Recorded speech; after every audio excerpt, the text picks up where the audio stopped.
ఊరు ఉమ్మేసిన పెళ్ళం కుమ్మేసిన ఉన్నది అమ్మేసిన ఫుల్లుగా మందేసిన ఊరు ఉమ్మేసిన పెళ్ళం కుమ్మేసిన ఉన్నది అమ్మేసిన ఫుల్లుగా మందేసిన ఉన్న బాలన్నీ మూసేసిన ఊరు వాడంతా తిరిగొచ్చిన మందు వాసనను పసిగట్టిన కడుపు నిండా ఫుల్లుగా కొట్టిన ఊరు ఉమ్మేసిన.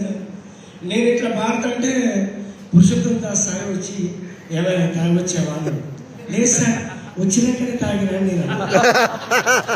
ఇది చాలా మంది జీవితాల మార్పు కొరకు జరుగుతున్నటువంటి ఈ యొక్క మీటింగ్. నువ్వు ఇట్లా తాగి వచ్చి ఇక్కడ కరెక్ట్గా మాట్లాడదు, ఈ చుట్టుపక్కల ఉండొద్దు అన్నాడు సార్. ఓకే సార్, చుట్టుపక్కల ఉన్నాను, సెంటర్లో ఉంటాను. మా పక్కన మా తమ్ముడు వచ్చి అన్న సార్ గోడగా మాట్లాడుతున్నా అని లాగాను మా తమ్ముడు సుధాకర్. నేను చేసిన కడుపులో గుర్తు పుణ్య బగలాలని ఇది పక్కన బాగున్నాను సార్. ఈడ గుర్తి క్రికెట్లో పడుతుంది ఆయన. మరి ఇక్కడ తాగితే ఎంత కదులుతాను సార్. పిచ్చుడు అసలు ఇంకో విషయం తెలుసా? ఏంటి సార్, బ్రాండీలో నీళ్లు కలుపుకొని తాగితే హార్ట్ ప్రాబ్లం, విస్కీలో నీళ్లు కలుపుకొని తాగితే లివర్ ప్రాబ్లం, రంగులో నీళ్ళు కలుపుకొని తాగితే కిడ్నీలో ప్రాబ్లం. ఎంత పని దీన్ని బట్టి నీకేమవుతుందని చెప్పు రాజు సార్. నీళ్ళు చాలా డేంజర్గా ఉన్నాయి లేకపోతే సార్ మూడింటిలో కలుపుతాయి కదా సార్, మూడింటిలో ఒకటే కలుపుతాయి. అందుకనే అది కాదే బాబు, నువ్వు తాగి తాగి చనిపోతే నరకానికి పోతున్నా సార్. మరి ఇప్పుడు ఈ మందు సోడా అన్నాడు వాడు నరకానికి పోతుంది, మరి గ్లాసు నీళ్ళన్నాడు వాడు నరకానికి పోతుంది, మరి స్టఫ్ అన్నాడు వాడు నరకానికి పోతాడు. మరి వీళ్ళందరూ నరకానికి పోయినాక అది నరకట్లయితే సార్ స్వర్గం అవుతుంది. పిచ్చోడా, మద్యపానం ప్రాణానికి హానికరం అన్నాడు. అవును సార్, వాస్తవం సార్. మద్యం మొదలుపెట్టినప్పుడు మొత్తం తాగు, మధ్యలో పెడితే ప్రాణానికి హానికరం సార్ అన్నాడు.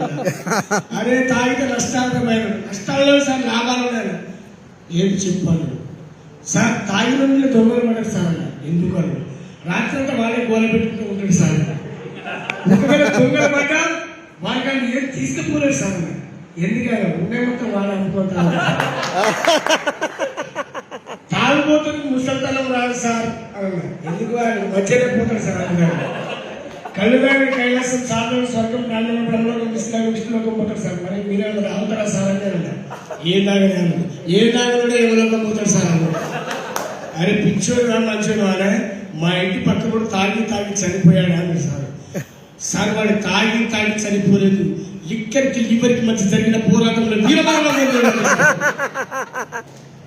దయచేసి ఫ్రెండ్స్ ఒకటి చెప్తానా, నేను చెప్పినది అవి నష్టాలే కానీ లాభాలేం కాదు. ఒక విషయం, ఒక రెండే విషయాలు చెప్పి పక్క పోతా. నేను వెస్టీజ్కి నేను ఒక రోజు ప్రోగ్రామ్ అవుతూ 40 నుండి 30,000 ఇట్లా వస్తాయి. అది నేను ఇప్పుడు సార్ చెప్పు, కానీ సార్ లాస్ట్ ఒకటి చెప్పడం మర్చిపోయింది అనిపించింది. నేను బాగున్నప్పుడే నాకు వస్తాయి. నా కాలు చేయడం లేకపోతే నా యాక్సిడెంట్లు ఇంకేమన్నాయో, ఇంకా ఆరోగ్యపరంగా ఇంకేమన్నాయి అనుకో, తర్వాత నా ఇంకా మారిపోతే నా కుటుంబం అయిపోతుంది. కానీ మన వెస్టింగ్ బిజినెస్ ఇట్లా కాదు, 3 generation income. Wow, excellent excellent excellent. ఇప్పుడు నేను చేస్తా, నా భార్య బాగా చేస్తూ ఉంది, నేను చేస్తూ ఉన్నా. నా ఇన్కమ్ వచ్చేసి కొద్దిగా ఇప్పుడు స్టార్ట్ అయింది, ఇంకా రాబోయే రోజుల్లో మంచిగా బాగుంటుంది. ఒకవేళ నాకేమన్నా అయిందనుకో, నా పిల్లలు ఆగేవారు, నా భార్య కూడా ఆగేవారు. నా బిజినెస్ను మళ్ళీ నా భార్యని మార్చడం అనేది జరుగుతుంది. ఒకవేళ నా భార్యకి ఏమైనా కానీ నా పిల్లలకు మార్చడం జరుగుతుంది. అంటే 3 జనరేషన్ సంబంధించిన ఇన్కమ్ నీ ఏ వ్యవస్థలో కూడా లేదు. కాబట్టి చాలా అద్భుతమైనటువంటి అవకాశం. మీరు ఈ ప్రొడక్ట్ బాగున్నవి, ఈ బాగున్నాయని చెప్తే మనకు చాలా గొప్ప అవకాశం ఉంది. కాబట్టి ప్రతి ఒక్క ఉద్యోగి కావచ్చు, నిరుద్యోగి కావచ్చు, సగటు మానవుడు కావచ్చు, మన కోరికలు, మనకున్నటువంటి కళలు సాకారం కావాలంటే అది డైరెక్ట్ సెల్లింగ్. అందులో ది గ్రేట్ వెస్టీజ్. ప్రతి ఒక్కరు కూడా ఈ యొక్క వెస్టీజ్ బిజినెస్ ముందుకు తీసుకెళ్తూ మీరు ఎట్టి పరిస్థితుల్లో మోమాట పడడం ఇవన్నీ చేయకండి. ఒక అధికారిగా పనిచేసిన వాడు చిన్న తప్పు చేసిన వాడు తిడతాడు. ఇంకే ఎవరి దగ్గర పనిచేసినా కూడా ఒక యజమాని తిట్టడం జరుగుతూ ఉంటుంది. ఇక్కడ అది కాదు, కొంతమంది అవమానిస్తారైన తర్వాత అవమానాలే చంద్రబోస్ గారు చెప్పినట్టు గొప్ప ఆయుధంగా గొప్ప విజయంగా మనసుకుని అందరూ ముందుకు పోవాలని తెలియజేస్తూ నాకు ఈ అవకాశం ఇచ్చిన డిస్ట్రిక్ట్ లీడర్స్ అందరికీ ప్రత్యేక ధన్యవాదాలు తెలియజేస్తాను. అలాగే లాల్ సార్కు, మన పురుషోత్తమ సార్కు ప్రత్యేక కృతజ్ఞతలు. సార్ మీరు చాలా బాగా గొప్పగా మాట్లాడారు.